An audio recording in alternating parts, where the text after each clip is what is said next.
Good morning. And I'm so excited. Welcome to the very first live streamed episode of my little show that I like to call Who Am I? Who am I? And what is this show all about? Well, it asks the questions Who am I? Where did I come from? Where am I going? Where are we going? Who are we? What's the nature of reality? Where is actual, physically manifested reality coming from? How do you navigate your life, your mission, your trajectory, your starship through this amazing universe that we find ourselves in? All of those questions I'm going to draw from history, masters, my own wisdom, quotations from my favorite quotations that relate to um, I don't know if I can even look at this chat window over here. So they just gave me a message, and I'm brand new to live streaming. So I'm going to cover that up for a minute. So I'm not distracted. I need to just give you an idea of what the show is. I draw from, like I said, history, masters, my own intuition. I'm channeling the wisdom of my own inner being, if you will, or attempting to. And so sometimes you'll see me more elevated than others. It depends on how good of a job I'm doing at channeling my own inner wisdom, because we all have it.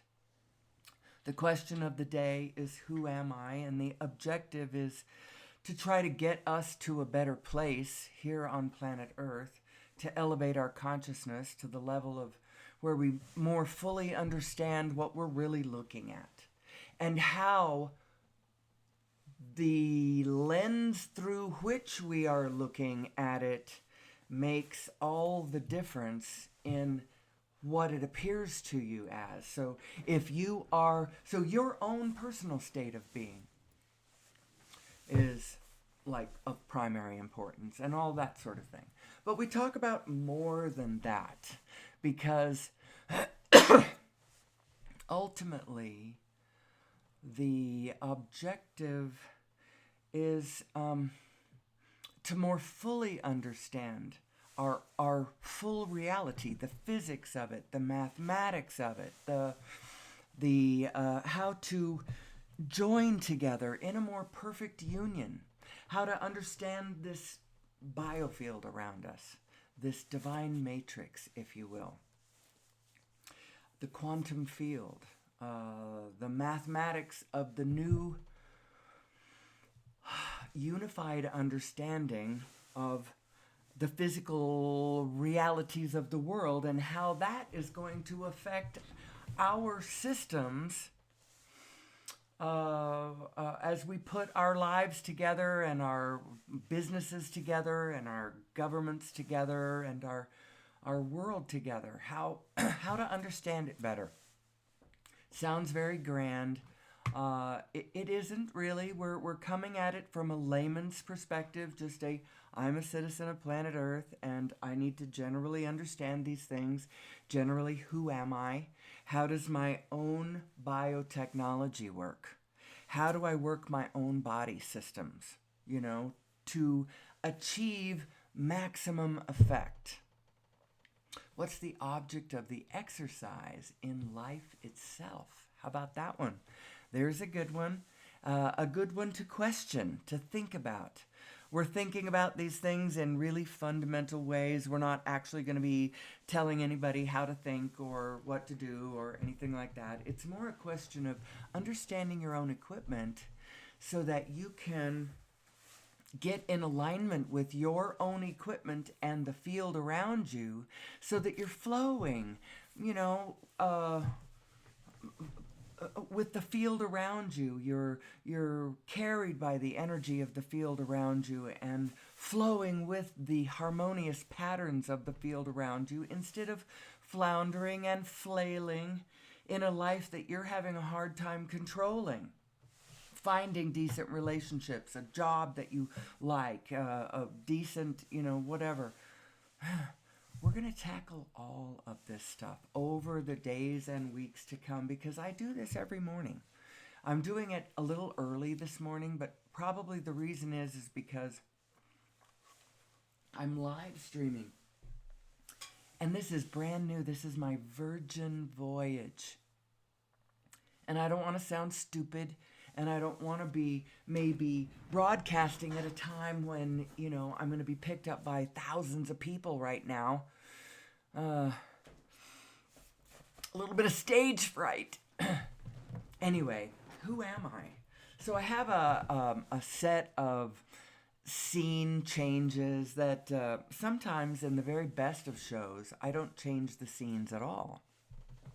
Now I'm live streaming right now. I think you can just see my background screen. It's a surreal forest scene. But I have a bunch of other slides that help illustrate, my presentation.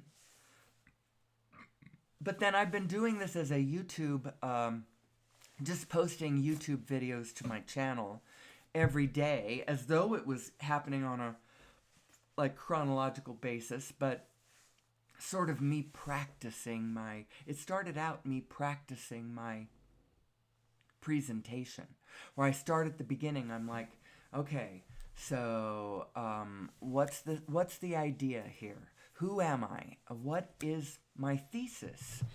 My thesis is, I believe that the vast majority, let's just leave it at that, the vast majority of human problems are caused by us not knowing who we are. We respond poorly to each other and the environment around us. We build systems that are not properly designed. We don't realize that we are a single organism. We shouldn't be the liver shouldn't be charging the kidneys, usurious anything. We should be treating each other way better than we are. And we would be if we understood who we were.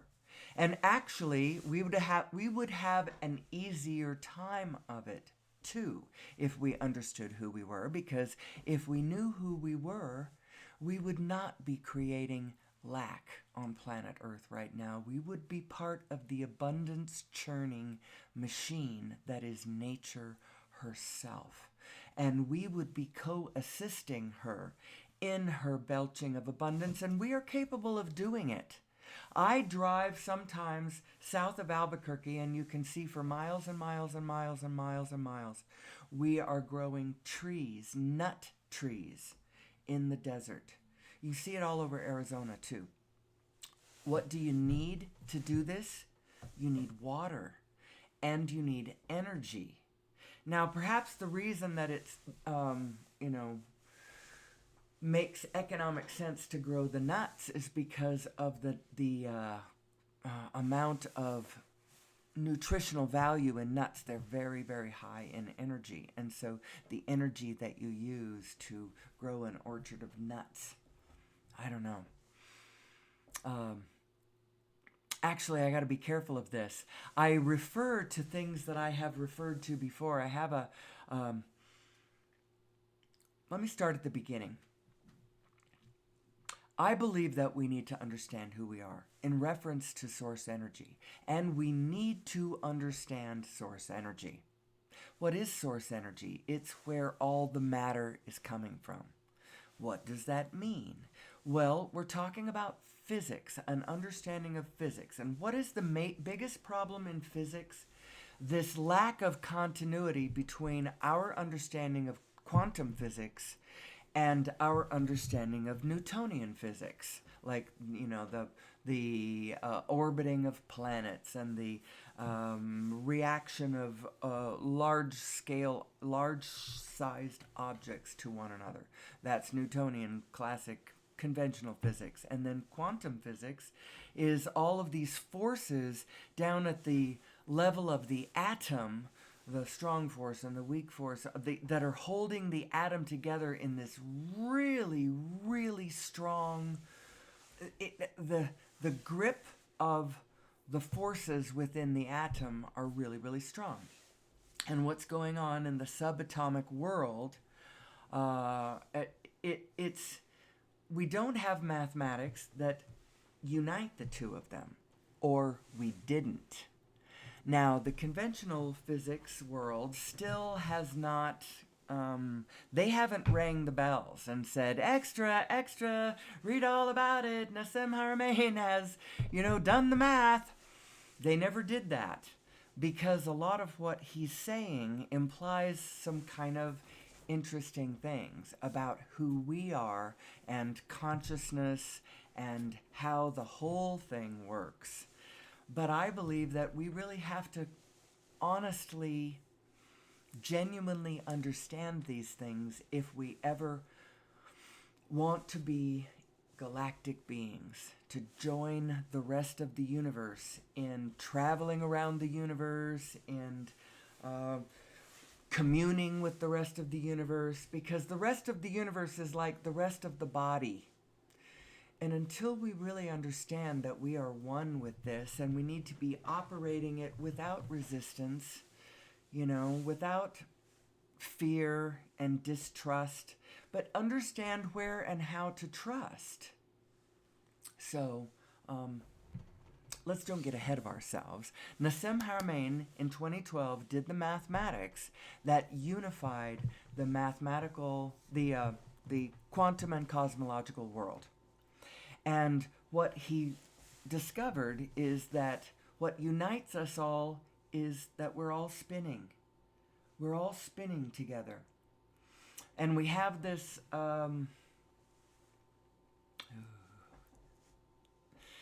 So how do I want to do this? I have a presentation, and it's not all me just talking about Nassim Haramein. Absolutely it isn't. But I bring up here The Origin of Mass and Nature of Gravity paper. This is a paper that he published last September. The first one that he published was back in 2012, where he shows that he unifies the mathematics of the quantum and cosmological world. He symbolically published it on 12/12/2012, the day the world was supposed to change, and the whole team sat back and waited for the world to look like it changed, and it didn't look like it changed. But you know what? The world is changing, and it takes a while for the implications of stuff like this to really sink in, and it's taken a while. It's taken a while for it to filter down to me, where I'm recognizing the potential in all of this new understanding. Turns out that the strong and weak forces, gravity is coming from the curvature of space-time caused by large objects, is actually the consequence of that, of a momentum of spin in a sector of space-time. That's kind of how you could see it. And spin is what's fundamental. You either have this Planck field of solid packed Plancks sort of randomly zigging around and touching one another and in a disorganized sort of way, or when it's organized, it's coming into spin. It spins, and when it glumps together in spin, you don't ever see any matter anywhere in the universe, anywhere that isn't spinning. It's interesting. I'm spinning, you're spinning, everybody around us is spinning because our planet is spinning, and everybody's planet is spinning. There isn't any place where it is not spinning. Spin is fundamental, and space is full. And there's this black hole structure up and down the... anyway, but my little presentation is more than that. So this is the abstract of that paper. My little presentation is more than that, because I have some theories about where I think we might have come from. Remember the show, Who Am I? Where did we come from? Where are we going? What's the object of the exercise? What is the pathway out of the wilderness for humanity? And what is this wilderness I speak of? Well, there's a lot of problems we got going on. Things like climate issues, extreme climate issues, probably partially cyclical, natural and cyclical in nature, but exacerbated by human activity. And then the problem's more exacerbated because we can't seem to work together. You know, we are so polarly divided that we can't work together, and so we can't come together and be flexible and do and change and be the kinds of things that would help not exacerbate the issue. So we got wars raging. We have just had an election that may or may not have been stolen. It would have been claimed on the other side that it was stolen. And I laughed at one point, saying that no matter who wins, Trump's going to show up. Well, turns out he wins. And now there's a big hue and cry on the other side about, was it stolen? And this by all the people who've been trying to, claim that Trump is falsely claiming that it was stolen for the last 4 years. And it's just so ironic. And you've got to roll your eyes, because the only way we're really going to fix this is not by one side beating the other side and finally progressive, whatever, triumphs against conservatism or some other nonsense. That's not the answer. The answer is when we come together and realize that in humanity there is a conservative streak and there is a progressive streak. And these two spirits have got to come together within us. And then we've got to realize that there is no us and them. We're all in this together. And actually, at the level of the quantum field, we really, really, really are. Now, why am I showing this picture? Because it points out that the neocortex of the human brain is plumper. It's bigger. There's more to it than other creatures. And what this causes is our higher emotions. It gives us our higher emotions, our ability to soar with the eagles in this exalted, states of, emotional states, and also to drown in the depths of despair, to wallow in yesterday, to anticipate tomorrow, to plan, to step outside of physical reality and draw things in the air, is basically all the kinds of things that the neocortex gives you. Well, the interesting part about that is that most of that comes from 76%, according to Greg Braden. This is one of his slides. You can see his little face up in the upper right-hand corner.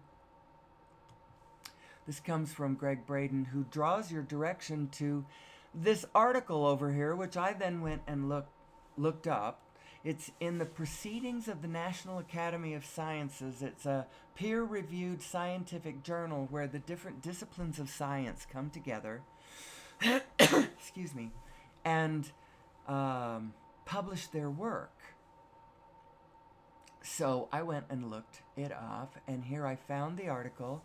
It's in the second volume published that year, 1991. And I had to look at the titles of the articles because those page numbers aren't at the bottom of the pages. They are within the articles. So you'd have to open up an article and look and see what so I just read the titles. And I found it was the 40th one in, and here it is. Origin of Human Chromosome Number 2 and Ancestral Telomere to Telomere Fusion. Now this is not saying, I'll tell you what this article is saying. It's saying that human chromosome number 2, responsible for 76% of the volume of the neocortex, is a fused chromosome. Fused telomere to telomere with redundancies on both sides of the equation clipped away. Interesting, interesting. And Greg Braden claims that the odds of that happening by chance are fairly high against. Now, this particular article is not saying anything about how this happened.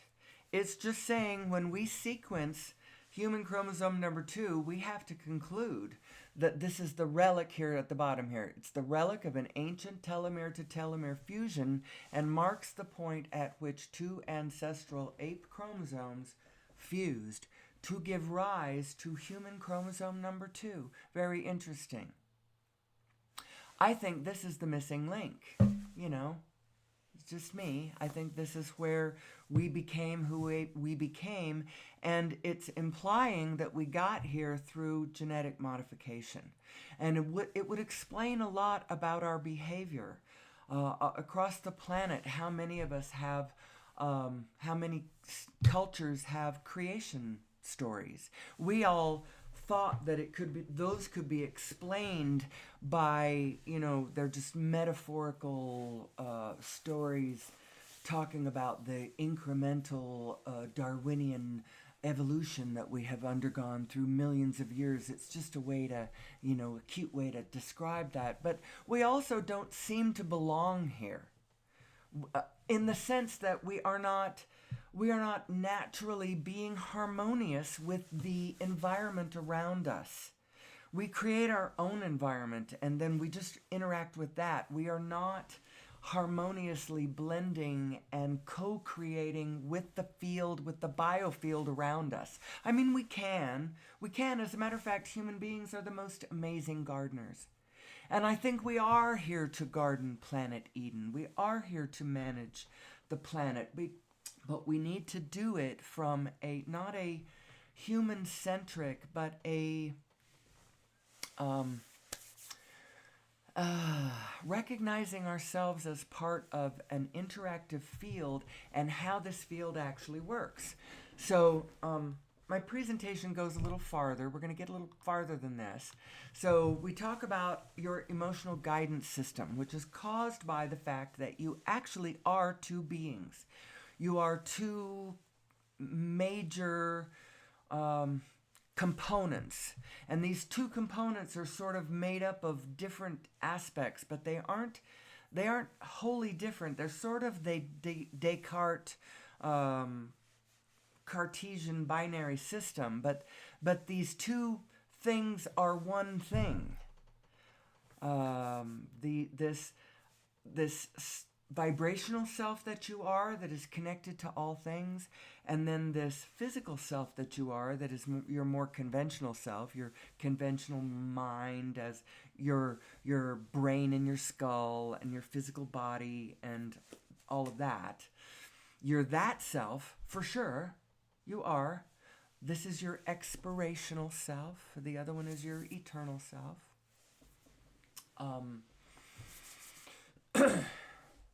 And these two beings act in tandem with one another. And when you are flowing with your larger vibrational self, who is also in touch with the rest of the field and flowing with the rest of the field, actually spinning with the rest of the field, literally, as it turns out. That's going to be the actual physics that's happening. Spinning and flowing with the spins and flows of the field. If you're doing that, you're in a good mental, you're in a positive emotional state, somewhere from contentment on up. If you aren't, if you're somehow, because who are you?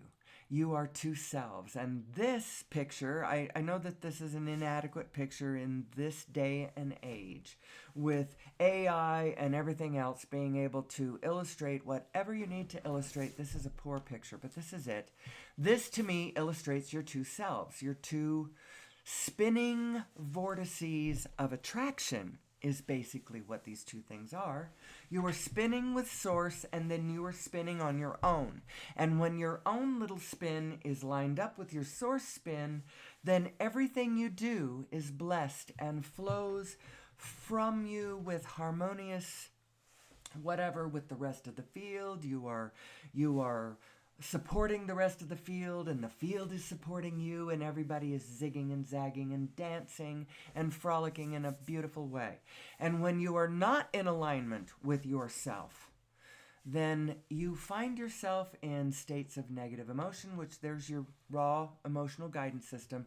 Here I have another way of illustrating this, which actually illustrates more this concept of momentum, and the momentum that you can build in a positive direction, or you can start going against your positive self and build a negative momentum in your shadow self through so what am I saying? What I'm saying is the most important thing you should be paying attention to is the state of being that you are in whenever you are looking at the world outside of you. You might say, why does that matter? The world outside of you is what it is. Well, it is in a way, but your navigation through it is not is what it is. Your navigation through the field around you is being governed by the impulses you are getting from source. And when you are taking them from your negative self, they're backwards. And every time you try to move forward, you create this kind of negative energy field in the spaces around us, actually. And all of the rest of us have to deal with this fallout. I call this negative energy, I call it Shiva energy and Loki energy and demonic energy over the different, it's after the different religions and mythologies, their lingo for this energy. Loki energy would come from the Norse. Shiva energy comes from the Hindu. Demonic energy comes from the Christian. But it's all this idea of this kind of chaotic energy. I'm going to call that chaotic energy with a capital K. That's from the Greek. So if you hold on just a second, I am in the flow. I'm going to go peek over in the studio and see whether anybody's listening to me and see whether that distracts me in any way. Well, nobody's chatting, so that's good. I have no idea whether anybody is watching. It would be interesting.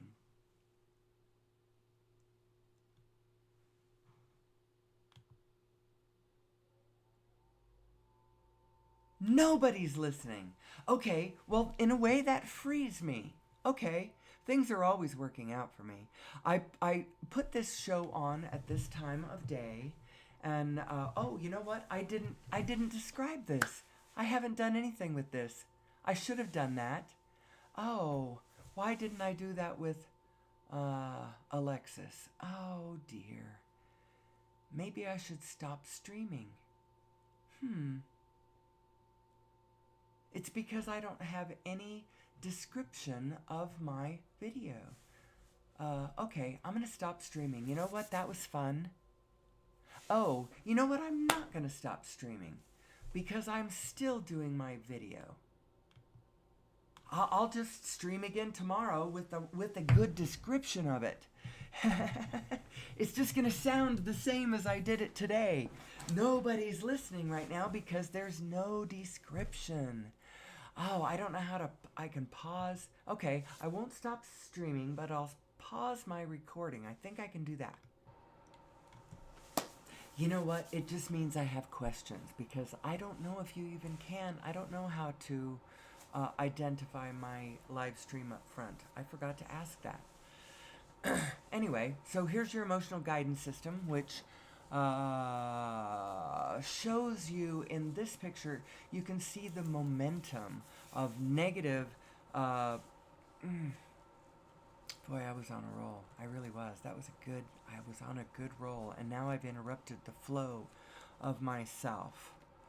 When I realized that nobody was watching, I was like, oh my gosh, this live stream uh, um, Virgin Voyage, there's nobody here watching. Maybe I should do it in the middle of the day. Yeah, maybe I should do that. Anyway.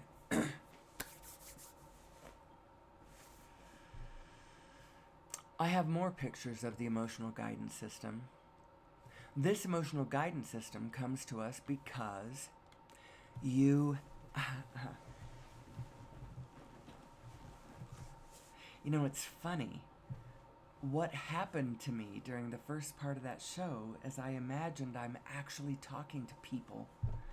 It really pulled my consciousness together, which is interesting. I think that this is going to work ultimately. My ability to live stream and pull my message together, it's actually going to work. I'm going to be able to do this every day. And we'll just figure out how to get people into the room. Maybe one of the things that I have to do is figure out how to get my channel, my whatever, on the screen so that somebody picks me in Scotland or Ireland or England or something across the pond, so I can still do it at 4:30, 5 o'clock in the morning. I enjoy doing it early in the morning, but I tell you what, my neighbors are not listening at 5 o'clock in the morning. Here's my aperture picture back. I'm sorry. You know what? I'm going to go back to... what am I going to do? What am I going to do? 31 minutes in. How long do I do my live stream generally? Or how long do I do my YouTube show every morning? I go for an hour to an hour and a half. And I try to cover as much ground as I can over my thesis statements. Now, one of my... I don't really do this just... I'm going to go back to some kind of peaceful scene.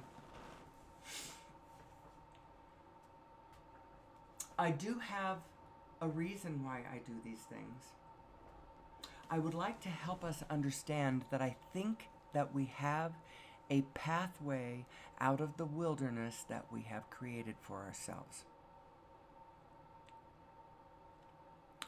Oh, you know what? No, it is recording. Okay, never mind. The pathway out of this wilderness is to understand that we have an opportunity, the ability, it is possible to plug directly into source energy. Over unity devices are possible, although we have been taught that over unity devices means I'm creating energy out of nothing, and that's not possible. So over unity is not possible. What is over unity, you ask me? Over unity means a device that puts out more energy than it takes us to run. What, you say? If you are conventionally educated, then likely you think that that's impossible. But it isn't impossible because you aren't creating energy out of nothing. And there is nowhere in the universe where already at every point there isn't, at the 0 point energy field, there is almost unlimited energy at every point already. You aren't creating energy out of nothing. There is nowhere where there is no energy. You take the temperature all the way down to 0 degrees Kelvin, absolute zero, and this field of energy is still as equally... You go out into the outer reaches of outer space where apparently there is nothing, and this field is still as energetic. Wherever you look, there it is, energetic. So how are people doing it? They do it different ways. One guy invented a device that tuned into the magnetic field of the Earth. And, he tunes the device all up, and then it starts chinking out voltage. Another guy, he tunes it to some solid state frequency going on out in the universe. It puts out, it's a device, looks about the size of a gas pump, the one you pull up next to, the stuff that sticks up, that part of it. And supposedly this thing puts out enough voltage to run about 300 houses. All kinds of devices have been invented. And at this point, if I knew how to direct you to it in this stream, I would, but I'm just going to orally say, go watch on YouTube for free the movie The Lost Century and How to Reclaim It. It's a documentary talking about over-unity devices and how they have been taken from us, taken from people who tried to get them patented or whatever. They wanted to create their own energy empire, through patenting a device that then puts out energy this way. But instead the device was snatched away in the name of national security. And you know what? I'm not pushing back against that in a way, because I understand there is national security involved. But you know what? It's gone a little bit too far. And now our national security is in different ways being threatened by our dependence on fossil fuel, our burning of fossil fuel, our carbon footprint on the planet, the poison that it engenders, the scarcity that follows, the quarreling amongst ourselves that happens, the competition over shrinking resources that happens. This is why we have a planet that is in climate crisis and still involved in wars that will not quit. We've got to get past this. We need to get past this. How do we do that? Well, we inject energy into the equation. How do we do that? By understanding who we are and understanding what is possible. We can just turn our face in a positive direction and in a positive way, generally positively understand who we are and relate to one another from that manner, heal our wounds, bind up the wounds of humanity, and move forward into an abundant future that all of us are going to benefit from. So how does this work? Well, I have so many thoughts about this. The mathematics, the new understandings of just how the small relates to the large, implies certain ways of understanding how to plug directly into source energy. That's one thing. It also implies the nature of gravity, and that is going to get us gravity control.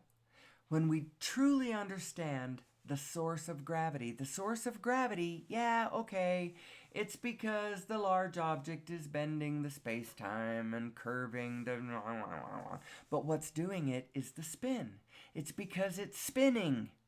It's the spin and spinning together, more and more stuff spinning together causes a bigger curvature of it's the spin. And what's causing that spin? It's the way this field of vacuum fluctuations, Planck oscillators, potentials of spinning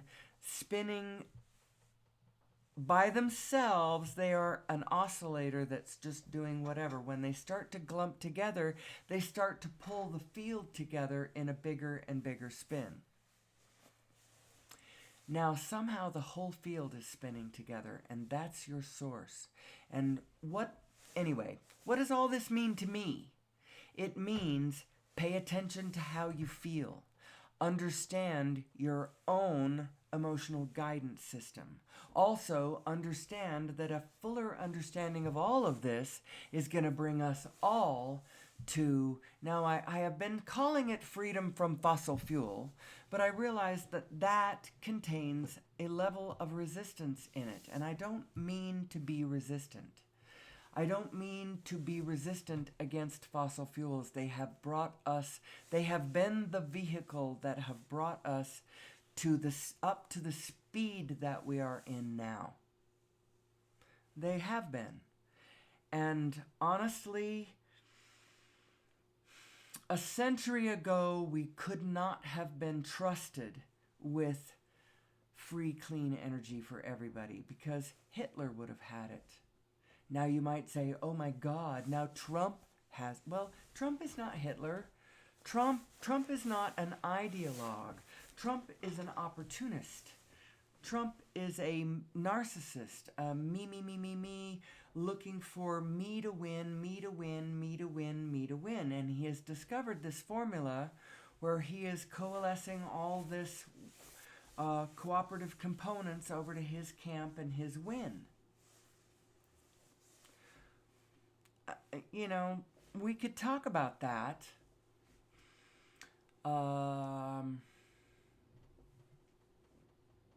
I find it interesting because in my experience,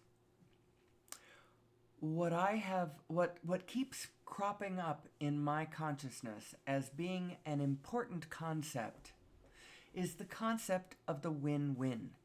The win-win. Now, I think Trump's problem is that he sees the world as a win-lose. And you don't need to see it that way. And when you see it that way, you start organizing that way. And he's a large organizational force. And that's why it's a problem, because he's coalescing towards himself this large force of others who also believe that it is a win-lose game. That's basically what he's coalescing over there together. All the people who believe it's a win-lose game. And then he's pointing out, hey, I see those people over there are bad players. These people over here, they're good players. Those people over there, bad. Chaotic. Bad. Good. Me, good. Them, bad. I mean, he's so simple. And we should not be hating him. Our hatred of him and our fear of him has pushed him away from us and caused a polarization within humanity. That in itself is the problem. It's the polarization is the problem. And so in as far as the Democratic Party might be pointing to some real things that they are doing over there and saying bad, scary, dangerous, spirits of danger, look at the history, blah, blah, blah. What they are not realizing is that they themselves, the Democrat who got it the closest was Marianne Williamson. And go listen to some of the stuff that she said. The human species is, by its very nature, part conservative, part progressive. We want to conserve the things of the past that work, that feel good, that feel right, that who we are. We want to forge forward in a future, a positive future, in a progressive manner, but incrementally preserving, conserving, if you will, things of value while we progress towards a future, adding more things of value. We are both conservative and progressive as a species, we are. And to have somehow these energies pitting human against human, if you believe that we are our political parties, I am at war with at least half my friends. Half the people down at the bowling alley, I bowl with all of these old people in a conservative city. And now I'm in a blue state, but that little pocket, I know that a lot of them, even if it isn't half and half, if it's a third of my friends, if it's several of my beloved family, it's enough. You'd think that we were mortal enemies. Oh, you voted for Trump? Oh my God. Did you know that you're an idiot? Did you know that you have just signed the death warrant of America and the whole... You know what? I think that the project of America is gonna, since it is in idea, I think that it will last. And I think we're just getting kind of a dose right now of some things that we aren't really going to like. And it will make us clearer about what we want. And because that's how the steps of creation work. If you are a student of the law of attraction, you understand that that's how it works. Contrast causes you to two things. You send off rockets of desire. Excuse me.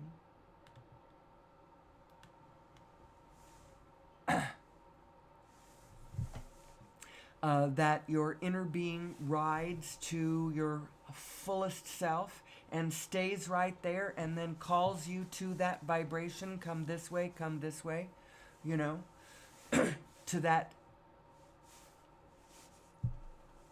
place where you want to go, that thing that you want. Your inner being is there and is calling you.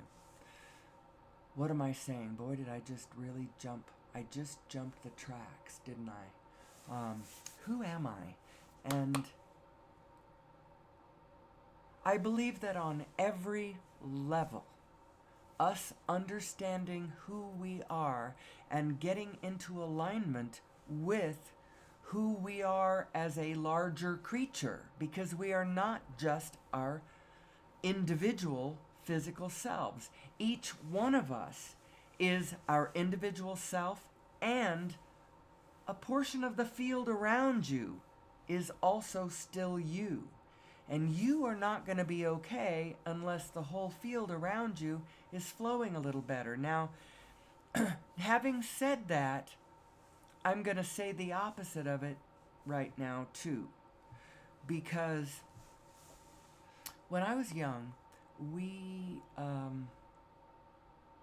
went and lived in Nairobi, Kenya for 2 years. When I was 12 years old, we went, I had just barely turned 12. We moved there, and right before I turned 14, we moved back. Like a month before I turned 14, we moved back, and a month after I had turned 12, we moved. So it was almost 2 years. And I got a good experience, a powerful, powerful experience of the sensation of homesickness.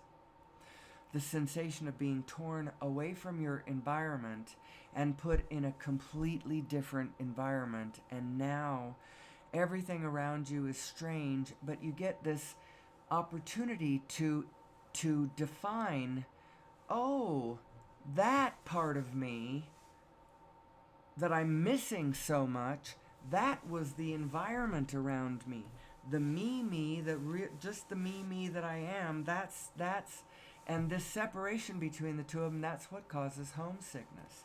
Now, so in a sense, you are not the environment around you, and when you go to a different place, you realize what was you and what isn't, and when you sort that out, you feel better. And in a way, you are the environment around you, and that's why when you were taken out of it, oh, that makes you feel sick. It's sort of like maybe if you pull some liver cells out of your liver and have them going on in a petri dish, maybe at first they don't flourish quite as well, or I don't know if that's a good analogy, because maybe you can make those liver cells flourish immediately when they're taken out of their environment. I don't know. It depends on how perfectly you imitate the imitation environment that you give them. If it's perfect imitation, then there is no change and the liver cell does just fine. But if, I don't know, have I digressed too much? So on every level, I believe that a higher understanding of who we are and how this works will lead humanity to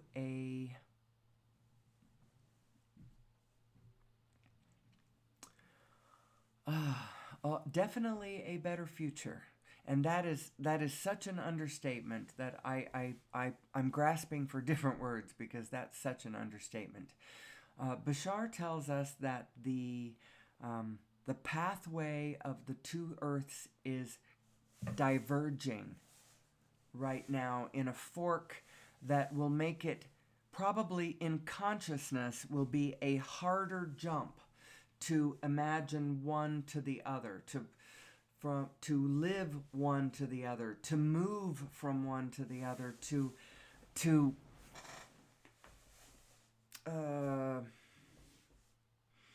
affect a change, like the momentum of one. If it's heading down the dark side at one point, that dark side is going to take it. It's going to keep taking it on down the road. I personally believe that I am on a version of planet Earth that is gonna make it, because we're going to understand. Well, I'm going to tell you how to make it, how we're going to make it. The pathway out of the wilderness is over unity devices. The very second that humanity fully understands that over unity is possible, we're just going to create the devices, you know? Now, having said that, they have been snatched out of our hands in the name of national security, and not for no reason. Because bad guys are going to take that unlimited free clean energy, and they are going to hole up in their little private Idahos, armed to the teeth, and all culty and, authoritarian psychosis-y with their little culty groups. And some of them are going to be dangerous. Some of them are going to be hostile. Some of them are going to be suicidal. Some of them are going to be peaceful and glorious and wonderful. And we're going to have to understand how to deal with this. We're going to have to understand how to disarm the little micro kingdoms that crop up. And how you do that is you reincorporate them back into the body of humanity. You don't negate them. You don't devalue them. You show them who they are, and you get them to set their own guns to the side. Don't give them back to me. Just set your guns to the side. Maybe throw them on the bonfire later. You don't need quite so many now that you realize, who we really are. Guns are almost like white blood cell count. Our white blood cell count is a little high, There's no real reason why we need to have quite so many guns. There's not that much of a threat. It's like our immune system is, we got an infection going on. Guns are sort of like an infection. White blood cell count in the body of humanity. I just thought of that one. I don't know whether that one's going to stay with me or not. So who am I? And is my message one of hope, or is it one of caution?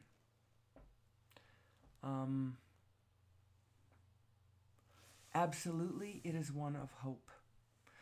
It is a message of, if we would but understand the cards that we have actually been dealt us, if we would but understand this Planck field and how it works,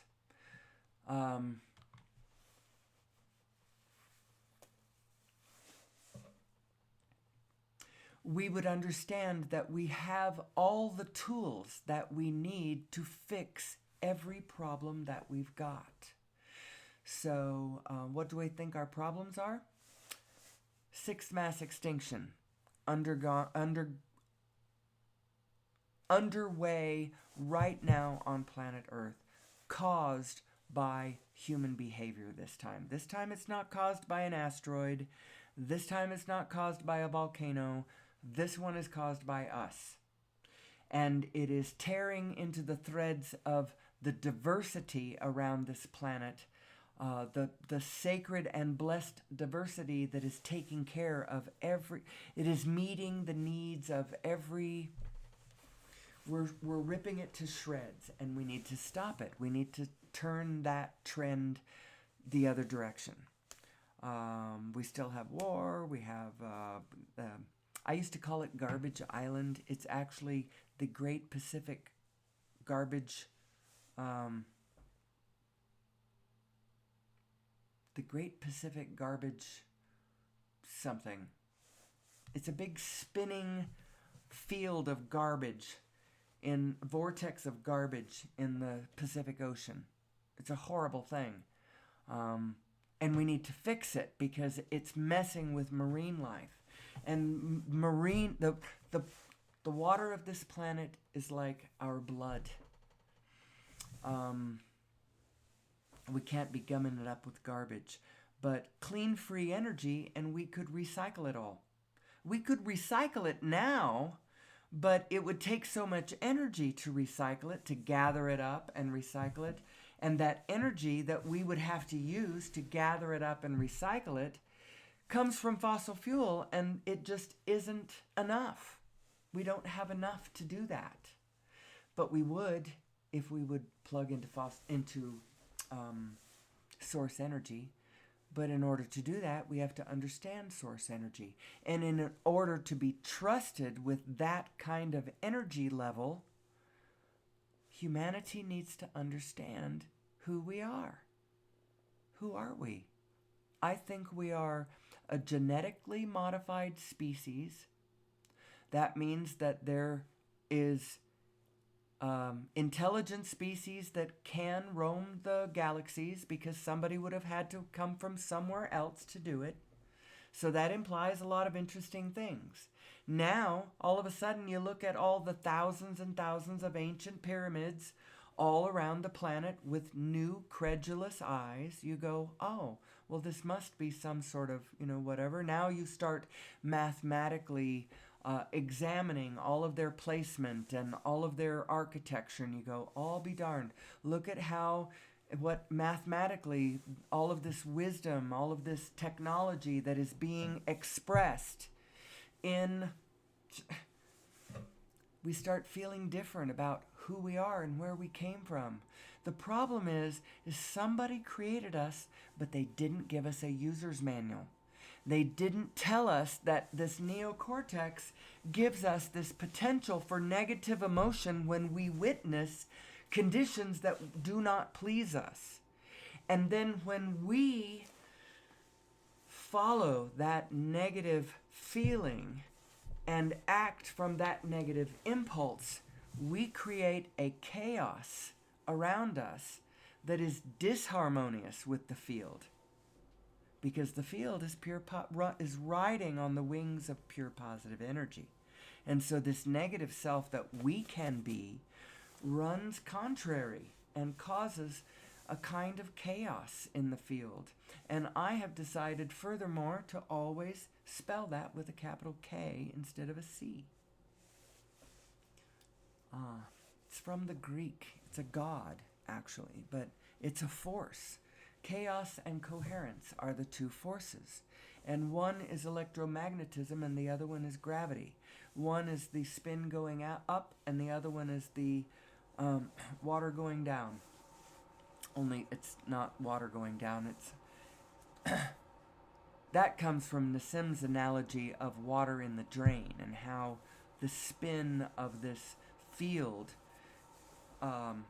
causes the effect of gravity, and when you pull the plug, you have this vortex that appears from this gradient density. All of a sudden, the water is falling through at the bottom. It's causing this vortex that's pulling things in from around it, and gravity is the water going down, and electromagnetism is the air going up in this spin of creation. That's where all these forces are coming from. It's from the spin of the field. And quite frankly, when you realize that all of this is all spinning together, you realize that that's where the dark energy and the dark matter, that's where that comes in. All of that field of energy, it's because the whole field is spinning. That's why the matter that you see is only like 4% of the energy that it would take to make everything act the way that it's acting. It's because it's spinning with a whole spinning field. Isn't it interesting? Anyway, our full and complete understanding of all of these things is going to bring us to freedom from fossil fuel, freedom from gravity, freedom from war. Now, if you ever want to come and watch my show later, if you want to tune in to me live, what I talk about all the time is sort of a mixture of a technological discussion, helping us understand that we can have a better energy source than the one that we've got. More dependable, way more energy involved, so we can do way more things. We can desalinate ocean water. We can build pipelines to deserts, piping water from the oceans to the deserts. You could do it now, but all you'd get is salt water. And salt water's just going to make the desert worse. But how about if you had the energy to desalinate that water and then send clean, fresh water wherever you wanted to?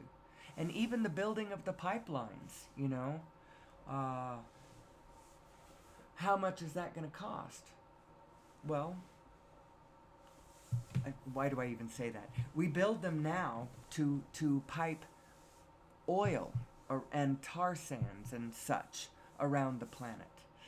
But we shouldn't do that. We should build pipelines to pipe water around the planet, and let's rebuild abundance beyond anyone's imagination. So I watched this show. It's over there on Amazon. It's on a lot of platforms, actually. It's on Tubi. It's on a bunch of places. Still Standing. Wonderful show. Host is Johnny Harris. He plays Crabtree on Murdoch Mysteries, if you watch that show. He's wonderful. But he's even more wonderful in real life. And he does this show where he travels around to Canada's small towns, struggling small towns, and he documents how these people have turned adversity into triumph. In different, wherever they have, he's focused there in how they have triumphed over their difficulties, their heyday at the time, maybe why the town came into being, what industry that brought it into being, that birthed it, went away, causing the hard times, and then how the people, the community who love each other and love the area because it's beautiful, because much of Canada is so beautiful, why they wanted to stay there and stay together, and all the kinds of ideas that they the greatest idea I ever saw, and it's such a purely Canadian idea. So one of the things that it's a recurring theme that I see in all of the small towns, is one of the ways to keep the small town alive is to come up with ways to entice tourists, get people to come. And then your eateries and your hotel, your motels, your hotels, your Airbnb, your bed and breakfasts, your lodgings or your shops and stuff get visited by outside money, and then you survive. Now in Canada, one of the problems is that the season is rather short unless you have year-round things, because they do year-round things even in the snow and stuff. They have outdoor things that they do. But the greatest one I ever saw was where these people, they had an area of land that the beavers had left. There weren't beavers around, and so there weren't dams and stuff, and that there was an area of land that they could work with, and they carved out a maze. And then they enticed beavers back to the bottom of wherever this area was, and they got the beavers to build a dam and maintain the damage down there at the bottom. Damage, isn't that funny? And then it filled up in back of the beaver dam, and and now it's a kayak maze, a really cool kayak maze. So they sort of re encourage the natural environment to, because the beavers were there and then they weren't there, and then they enticed them to come back and help them fill up their kayak maze that they had built. And now it's like the coolest thing ever. I have to go visit this place because the kayak maze looked wonderful. Like, I really want to go do that. That looks like fun. So one of the themes that people would do is they would, so one town, they started painting murals. And they have like on the sides of these buildings that had used to have been part of this one industry that wasn't that anymore. They were empty buildings, and they started painting on these canvases. Now this small town has like 50 magnificent, huge murals all over the sides of these buildings. Artists come, tourists come, and now it's a thriving little community again, all these great ideas. Now there was this one place where I was struck by the fact that there was this apple orchard, and it reminded me of Dixon's farm up, which got flooded out a few years ago by a catastrophic flood that raged through the valley there, and they just could not afford to build it back. Probably because, energy costs being what they are. But certainly this farm, this orchard, it was a large orchard. It actually employed quite a few people, and they produced quite a few apples. But over time, the cost of doing business rose, and to a point that they couldn't sell the apples expensive enough to pay that.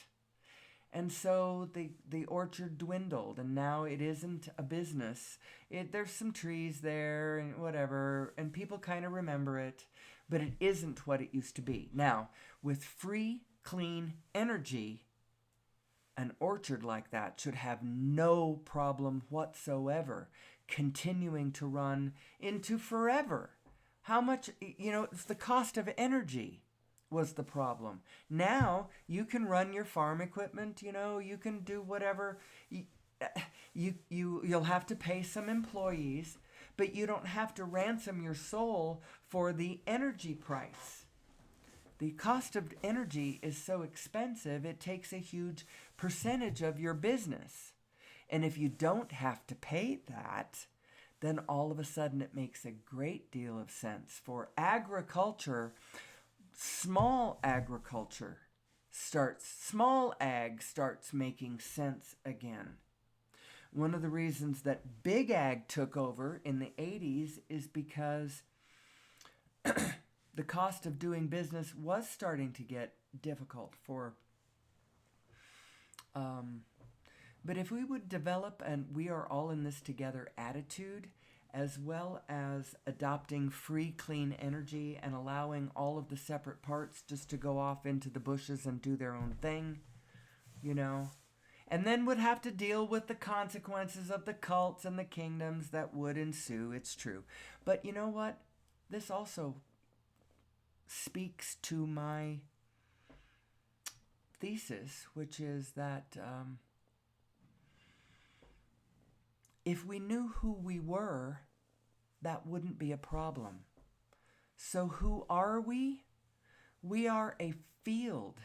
We are a matrixed, connected, inseparable field of energy and potential. And anything that we learn to focus on, we can have. We just have to learn that focus and attention is the currency of the universe, and how to wield that. How you are looking at something is way more important than the air quote object that you are looking at. So I started to say this earlier. If you are looking at the world from an angry lens, that very same exact world looks way different than if you are looking at it from a loving, kind, relaxed state of allowing. Some people get locked in over there on the other side and they don't toggle back and forth from the two sides. And so they just see it from the one side and they become King Wetiko. They become king of the polarity, king of the negative energy, king of the aggrieved. It's a field phenomenon. And I believe that that's what Trump is. And if we would see what's going on as a physical illustration of an understanding of how these energies work. And it's not that we don't want Trump, it's we don't want us versus them philosophy ruling our lives. We don't want a paradigm of competition to be the game that we're playing. We need to understand that we are all in this together, and the reason that we should institute things like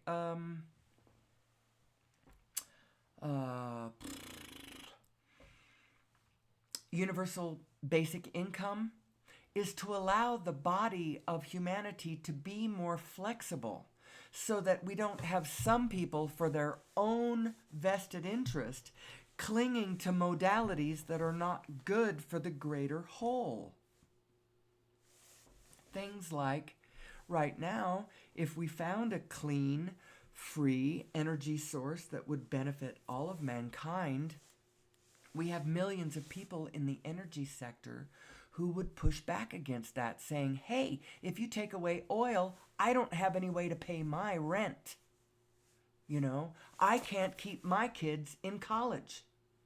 You know, what am I going to do for my retirement if you do all this changing with the energy stuff? And so you have people who are resistant to what would be better for mankind. My analogy, the story I like to refer to these days is, what if somebody invented something that immediately made people's teeth straight, white, and strong. Immediately, like strong white teeth. Don't need the dentist anymore. Do not need the dentist. Absolutely do not need the, whatever. Immediately you would throw how many millions of people across the globe would you throw into immediate poverty? Immediate, I don't know what to do to justify my share of the energy that, so I see humanity as a single being. And we have a circulatory system, we have a supply chain that all the individuals have to do something of worth to the greater whole in order to click into the greater whole, in order to justify some portion of that human supply chain. I have my money, and that allows me to go to a store or whatever and trade for food or building supplies or rent, or actually right now an inordinate amount of it's going towards energy. Paying the fossil fuel people to go fetch the energy. Well, what happens if you don't need to do that? If you can plug directly into the source of all things, it would be great for humanity. But now all of a sudden the people who own at the moment hundreds of trillions of dollars worth of economic activity,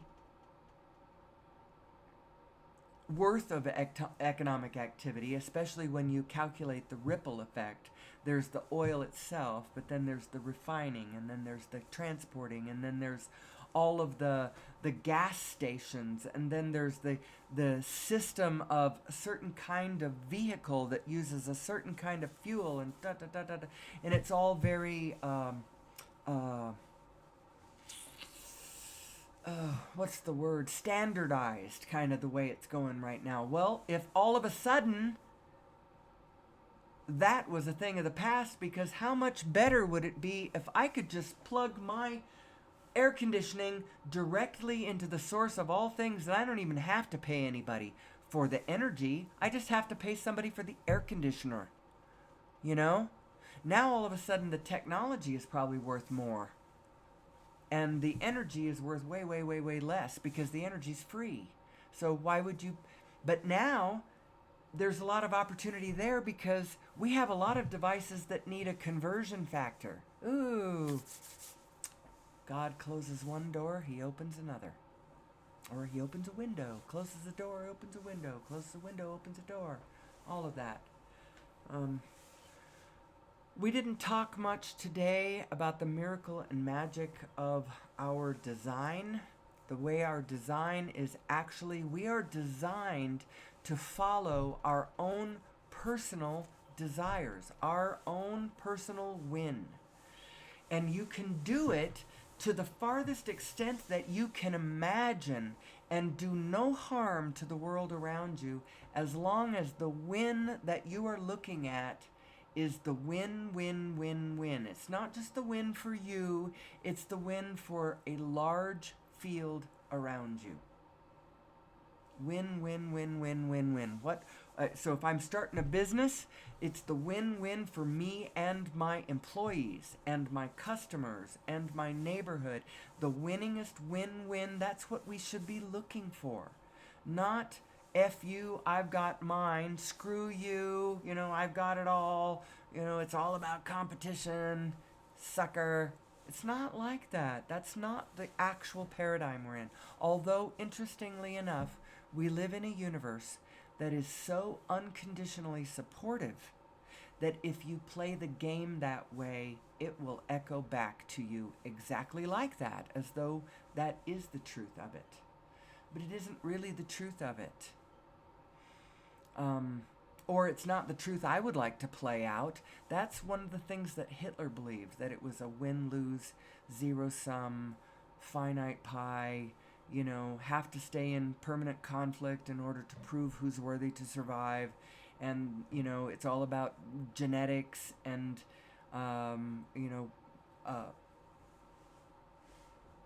superior genes and things like that. He was wrong about all of that.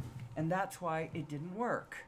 But you can play it, and if we would consensusly agree that this is how it works, or this is how it could work, and this is who we are all in this together.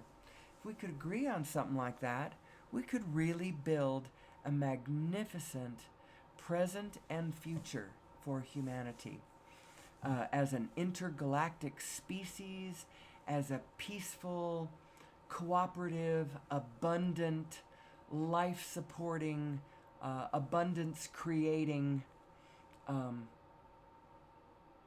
part of the natural world here on planet Earth. But I think we need to understand who we are and not be so arrogant about who we are. Understand why we have a problem getting along and come to consciously know who we are and how to operate the machinery. We need a user's manual. I could call this the user's manual, or I could call it Who Am I? But either way, we need to know who we are.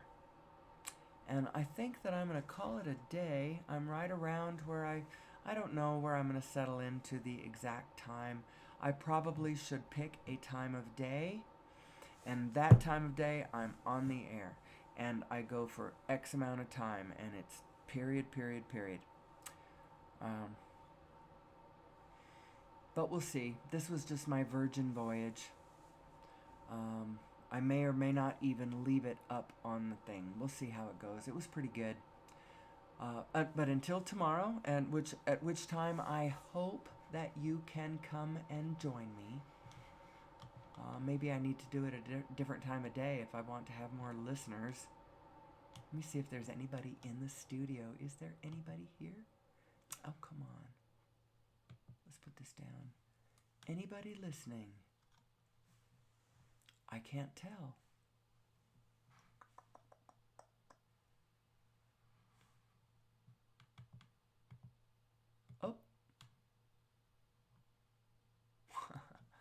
have no idea. I have no idea. All right. Well, I do know how to do this from my studio, so I'm going to close it from there. And until tomorrow, folks, I hope you have a great day. I'll be back to tell us more and more and more how to live a better life, how to have better relationships, how to make more money, how to have more fun, how to ride this planet to the glorious future that I know that we have, how to find our way to clean, free energy and a fabulous, fabulous future for all of us. We will talk more and more and more about it tomorrow. And until then, as always, may the source be with you.